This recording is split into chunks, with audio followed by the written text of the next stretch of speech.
১৯৭৫ সালে কন্টিনেন্টাল কংগ্রেসের সিদ্ধান্তে জন্ম নেয় মার্কিন নৌবাহিনী। দেশের প্রাথমিক উপনিবেশগুলো রক্ষার সেই অভিযাত্রা এখন ২ শতাব্দী পেরিয়ে ইতিহাসে জায়গা করে নিয়েছে।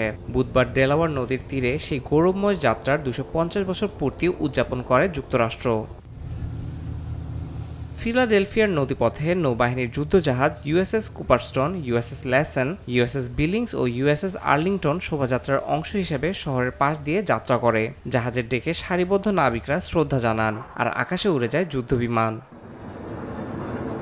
নদীপথের নিরাপত্তায় ছিল কোস্টগার্ড ও টাগবোটের কড়াকড়ি। এ আয়োজনে যুক্তরাষ্ট্র স্মরণ করেন নৌবাহিনীর অতীত ও বর্তমানের হাজারো সৈনিককে, যারা দেশের প্রতিরক্ষা ও সামুদ্রিক নিরাপত্তায় অবদান রেখেছেন। পুরো সপ্তাহ জুড়ে ফিলাডেলফিয়ায় চলবে উন্মুক্ত জাহাজ পরিদর্শন, নৌবাহিনীর নানা পরিবেশনা ও বিশেষ স্মরণানুষ্ঠান। নৌবাহিনীর অতীতের গৌরব ও ভবিষ্যতের প্রতিশ্রুতির এই মেলবন্ধন উদযাপন করছে মার্কিন জনগণ। ইয়াসিন মোহাম্মদ জিসান, সময় সংবাদ।